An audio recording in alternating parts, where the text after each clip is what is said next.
I am JB Bryan, the President and Chief Investment Officer of JB Bryan Financial Group, the home of AfroEconomics, a registered investment advisory firm established in 1995. Yes, indeed. Thank you. And I thank God for all of your support over these years. We're talking about no days off, actively managing our finances. So everybody that's in the webinar that you registered for the event, if you have any, I have about 100,000 tips that I want to share. I have been thinking about this all week. No, I've been thinking about this ever since I started the firm in 1995. So there's so many of you that are in the webinar that I can't call you out like I usually do. But look, Mrs. Williams, I will call you out. Mr. Perry, I sure will. But if y'all want to ask me a question and you want to be on camera, please click the raise your hand button. Those of you who are on the teleconference, you cannot, unfortunately, I can't. I think I can bring you in, but I don't know if you want to talk to me. So I can't bring you in, but those of you who are there at your computer or on your phone, raise your hand or send me a chat, and I promise you I will address the question on the air. And I will bring you in. I will bring you in. You will be famous. Lots of very important people watch this. So if you want to be famous and change the world by asking a question that will affect and impact the lives of Black people all over the planet and everyone, please ask your question. So let's think about things that will help us actively manage our finances. First, I want to encourage you to plan for what's coming up, right? So what we're doing today, everything that's going great in your life is because of what you did before. It's because of what you already did, what you did in the past. But for now, today, what we're working on is planning for what's coming up, planning ahead, planning for the life that you want, planning for the vision that you see for you and your family, planning for the life that you want for people that you will never meet. But that is the first principle of AfroEconomics, legacy. So we have to plan. A second point is do you know what you're paying for your debt? Do you know how much your debt is costing you? Maybe I should say it that way. Do you know the interest rate for everything that you're paying? It's amazing how many times when I sit down and we're doing plans with the members and I'll ask you, do you know the interest rate on those cards? Do you know the interest rates on, your home? Do you know the interest? We need to know those things. We need to know how much it costs for you to purchase the car that you have. We need to know how much your debt is costing you. We need to actively seek out those answers. And I can help you. With the membership, we have a portal, and it helps us. You can list all of your debts in the financial plan, and it gives us, a way that we can go back and look at from year to year and update and just it helps get everything organized. If you want that kind of help, check out the membership. Determine your net worth. Now, we're actively managing our money. You need to know what your net worth is. That's your assets minus your liabilities. We can do that once a quarter. You can do that once a quarter, but you need to make sure that it is done. You need to know when you have an unfortunate negative net worth because of some debt that you may have just recently gone in. And more importantly, before you go into debt, understand what that particular purchase is going to do to your net worth, your assets minus your liabilities. So if you add another debt on and that asset, just say you buy a $10,000 television set, and that $10,000 television set, the day you bring it home is not worth $10,000 anymore. So you've already brought negative into your life, because especially if you have to finance it.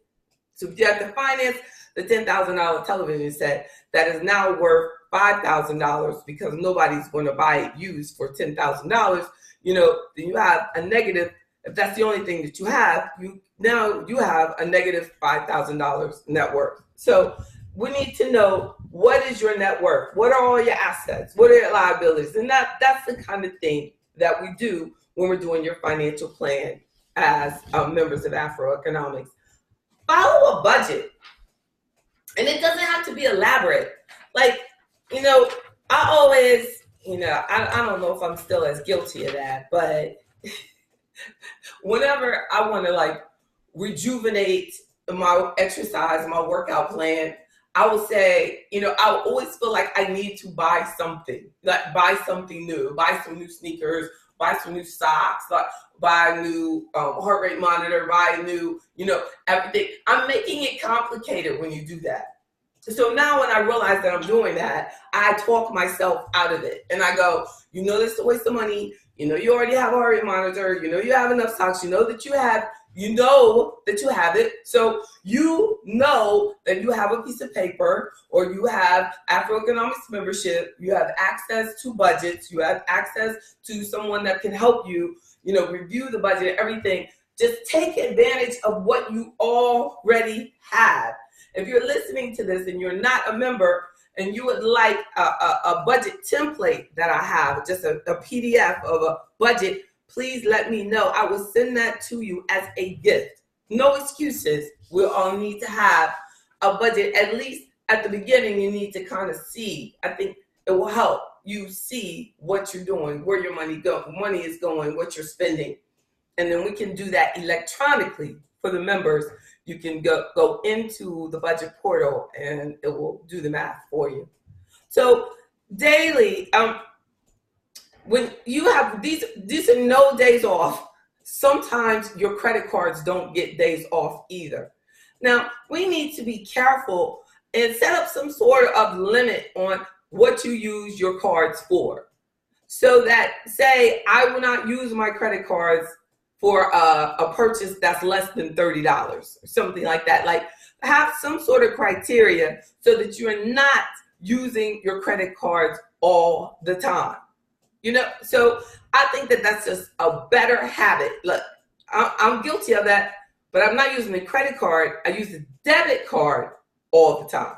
So if you saw me using plastic all the time, you'd be like, oh, well, she used her card all the time. No, not the credit card, the debit card. The debit card. So try to avoid using your credit cards all the time. Just use them for whatever limit that you have, $50 or only for $100 purchases or whatever, so that you're not buying all the time. And then take time out every day. I like to call it like a money minute. Just take a minute. It might end up being 5 minutes, but take some time every day to see where you are financially. Look at your checking account. Look at your savings account. Let technology help you. Let yourself just see, where I am. What do I need to address? Is there something that's due today? Is there something due tomorrow? We all need to do that. Lord knows I need to take my money minute every day. If you are like me, then let's do it. Let's do it. At least 10%. Now we're talking about no days off. See, this list is not stopping y'all.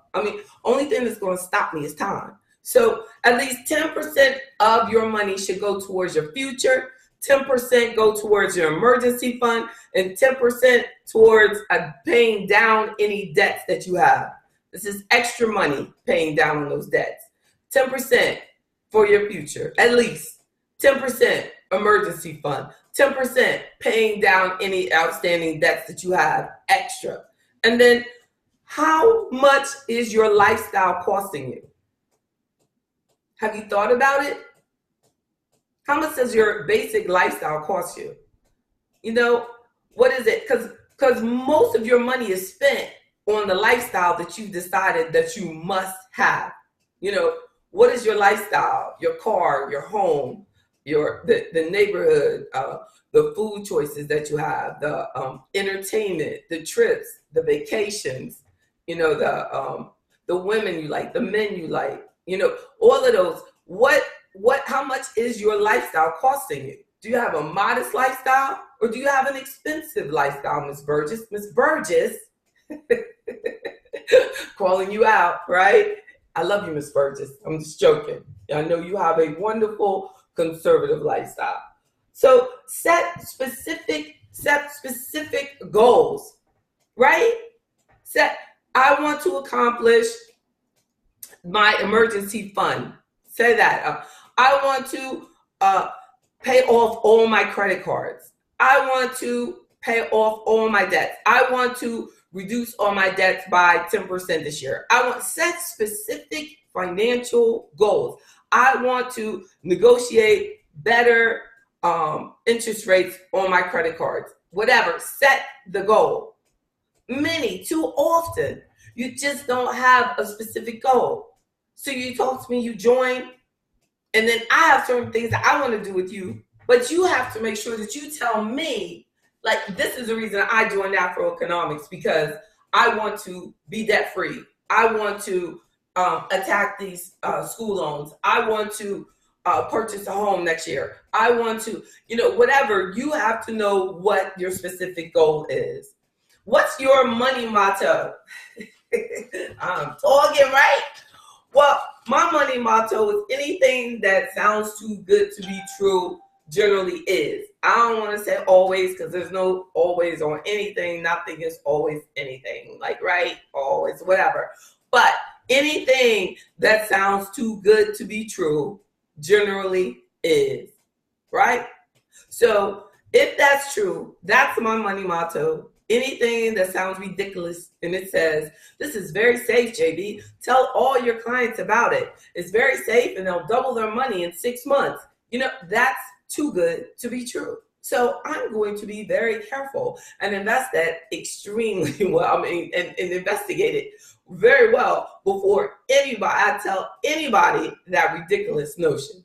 So let's make sure that you develop your own money motto. Some of you who are out there enjoying this discussion in the comforts of your home, Mr. Bowie, could you share your money motto, please? Dr. Williams, Mr. Barry, could you share your money motto? I can't see everybody's name. Thank you so much, y'all. I was amazed when she said 50. I know we can do this. I max out at 100. And I'll have to say, oh, we can't fit any more people. Well, we got 50 people more that we can fit. I need to know your money motto. So your money motto, what is it? That I want to say, and I mentioned this, I think it was a Sunday, about how important it is to have confidence in yourself, to love yourself. Because by doing this, and this is about, remember, we're talking about being on your money every day, that there are no days off when it comes to money management. And when I say have confidence in yourself, love yourself, and take care of yourself, is that these things are everything that you do positive for yourself. Now, I'm not saying buy yourself a lot of stuff and that's loving yourself. It's not. But, taking walks, staying relaxed, keeping yourself healthy, will allow you to be less stressed out. You'll make smarter financial decisions. You'll be a healthier person, and it will definitely help you financially in ways that you can't even imagine. You'll be a better employee. You'll be a better business owner. You'll be a better entrepreneur. You'll be better by having more confidence and loving yourself and taking time for yourself and caring for yourself. Thank you. All of y'all constantly coming in. Those of you who are late, I'm sorry. I'm recording this for YouTube, so I will be able to share it with you. Take away the bad thoughts that you have. Get rid of any negative thoughts that you have about money and that why you're not supposed to have money or whatever it was. I was telling this weekend I speak in Virginia for a group of Black social workers organization, and they're talking about traumatic things that happen in your life and how they affect people. And then my part, of course, is about AfroEconomics and financial empowerment. But I was telling one of the participants, the organizers, that it is, I believe that when I was reading the research about traumatic events as a child and how they affect you as adults, I believe that traumatic financial events affect people as an adult. Like a child who grew up in extreme poverty, has this become a good thing for you, or has it created challenges for you? One day I was at holding a workshop, and the man said that when he grew up, there was a whole bunch of kids, and they had only one bathroom. So when he grew up, he said that he was going to make sure that he had a house with 5 bathrooms. So even though like his house is like just him and his wife, that he, basically made that a rule in his mind and picked 5, regardless of the fact that he's wasting money now. Like, they don't need 5 bathrooms for just him and his wife. So what type of things might you have from your childhood that are impacting you in a negative way when it comes to money? A lot of times, if you saw a parent like living from month to month, or who decided that they couldn't make a lot of money and that they would never have a lot of money, and so you've decided that you cannot be wealthy and that you're not going to be financially independent because of seeing that and that negativity, we've got to shake it. We've got to cut out any toxic money habits from our past that we saw, or things that happened that have nothing to do with you. And this is your opportunity to change it for everyone that's watching you, right? So then learn how to take care of everything that you have. Learn how to make sure that you are maximizing all of the things that you have already. Take care of everything that you have. Get more time out of everything that you have, so that you can save the money and that you can not have to constantly buy things over and over just because of improper use of them. Make sure that you take care of your cars. You don't have to, I admire people who take care of their vehicle so they don't have to constantly be trading in and buying new vehicles all the time, that they can take care of things. McKinsey said, JB, can you repeat the 10% thing, please? There were 3 of them. Definitely, indeed. I don't know, I didn't write it down. I'm just joking. Now, as a suggestion, I was saying allocate at least 10% of your money for your future, 10% for your emergency fund, and 10% for paying down your debts. Now, what will happen is at some point, that 10%, your emergency fund will be full enough, because one of my points here, I hope that we'll get to, is that sometimes you can have too much emergency fund. I met with a member, yesterday, I think, well, this is say the other day, and they had almost $300,000 in an emergency fund. That's extreme. Like, we only need to have about 6 months, maybe a year at the most, a year of your expenses. So it really depends on your lifestyle. If you're, a person that actually spends $300,000 in a year, then, and you're very conservative, then you might need to have $300,000 for an emergency fund. But for generally speaking, that for a person who say only has $50,000 in expenses for the entire year, then you have a lot that's in emergency fund that could be actually growing for you and outpacing inflation. So you have to be very careful that you can overdo it. So when that 10% for the emergency fund is full, you can redirect that towards paying off debts, or you can redirect that towards your future. Definitely. And then when the debts are gone, debts are paid off, that 10% for extra payments on debts, boom. And that can go towards the future as well. So you have 30% or more of your budget going towards planning for your future when you have the emergency fund and then you have the debts out of the way, right? It's real. It's real. Get a team. Get a mentor. Of course, I encourage. That's why I feel that AfroEconomics membership is so important, because having an advocate, having a teammate is an important part of managing your money effectively, taking no days off, actively managing your money constantly every day. It's important to have a money friend, a money mentor, a money partner, a money advocate, right? That ask for a raise. Ask for it every day. Look, y'all are like, goodness gracious, JB, how are we going to do all these things? It's not stopping. I got like 6 more pages that I want to tell you. This is why there's no days off. Negotiate more money. If you have a job, get more money. Figure it out. Update your resume. Change jobs if you have to. Get more money. And when also, and that's not really, but I had, just saying that you need to know, what if you lose your job? Do you qualify for unemployment? Is your job covering it? Do you have short-term disability? Do you have long-term disability, through your work? These are important things to know, definitely. So don't assume that just because you work somewhere that you qualify for unemployment. Then they start with, when it comes to debts, I don't really believe that you have to just say, oh, let me pay off my small stuff first and then I'll go to the big stuff. I like to stack it order according to interest rates. That's why we have to have that point that we talked about. We got to know what type of interest rates that you have. Another, don't ever co-sign for anything. One of my tips that I was talking about over the weekend when we had Black Women of Excellence brunch, the Brothers Brunch is coming up June 9th, but don't co-sign for a loan. How about with school loans?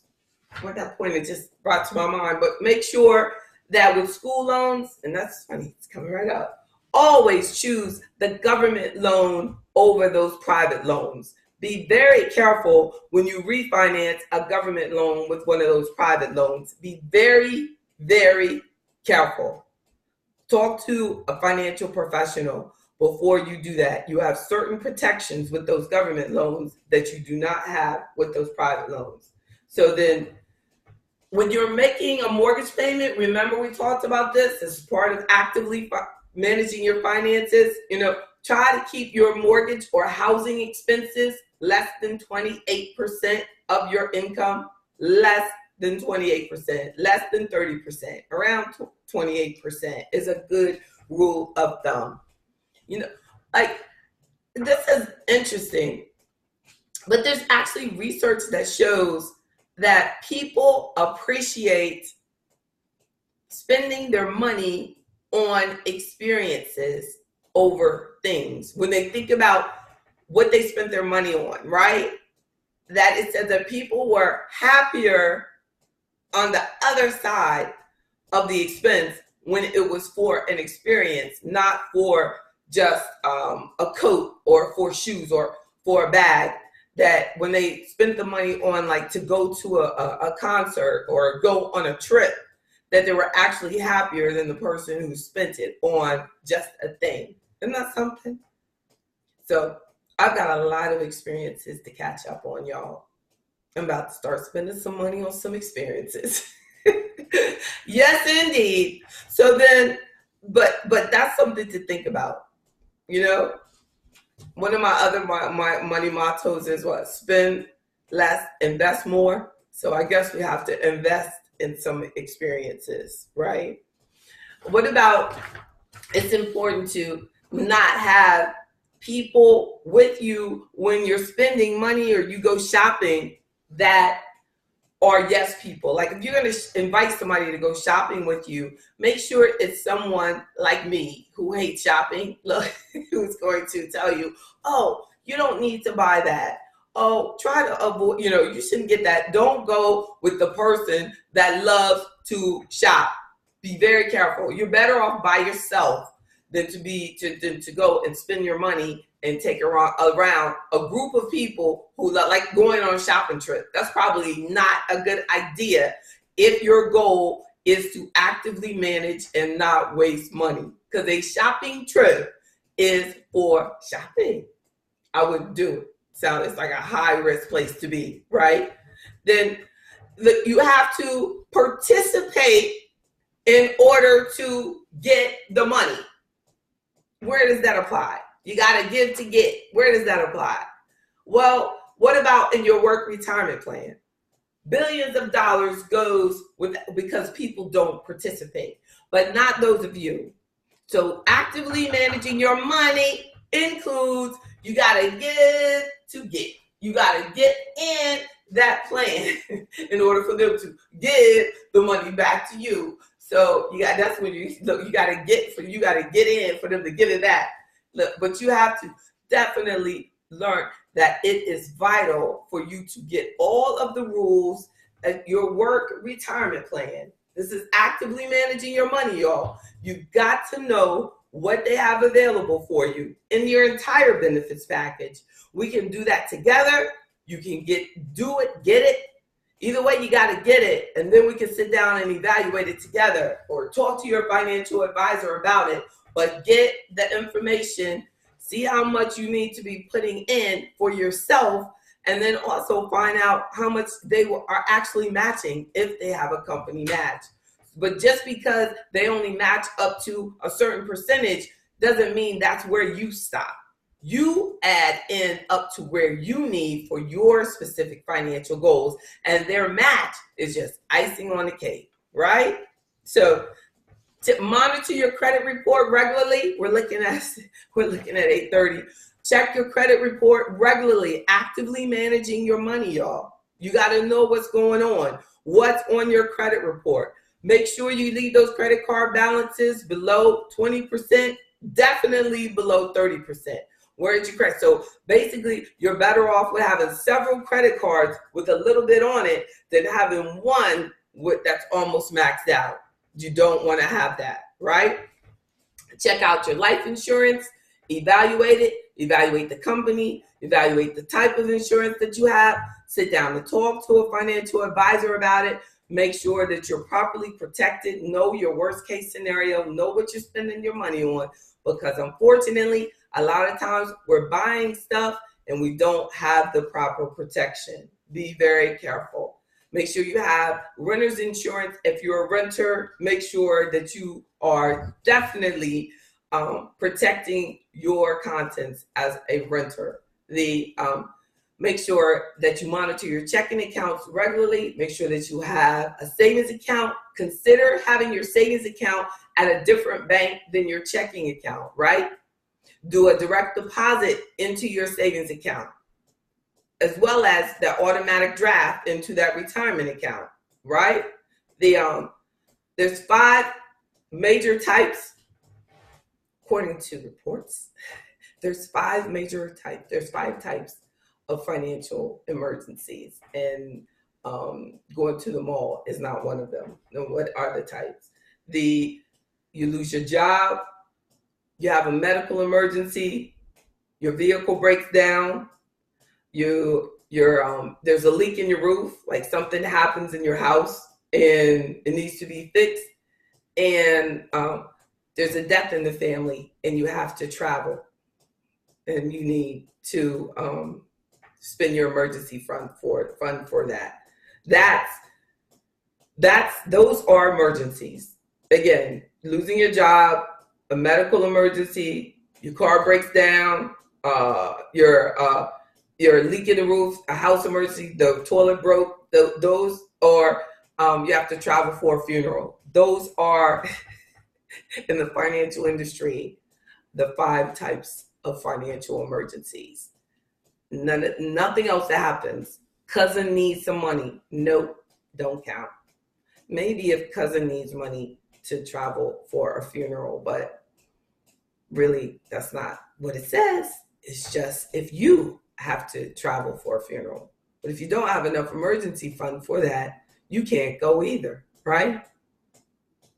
Right? That's just life. So, and also know that when it comes to actively managing our money, we have to stay in tune with reality and know what we can and what we can't do, and know that it is what it is. If you can't do it, you can't do it. You have certain goals for yourself. If you don't have the goals written down and you haven't planned it, then anything can happen and take you off track. So it's very important to actively manage it, know your net worth, know what you have in savings, know what you have in checking, know what's gone through, what hasn't come through, know your tax situation, actively plan for taxation throughout the year. Don't just think, well, when you turn these sheets over to the tax preparer, that's tax planning because you have all your paperwork. No, we have to actually plan for your taxation throughout the year. And so, especially if you're ending the year with a liability. So be aware of that. Be aware. Any questions? Let's see. We got the three things.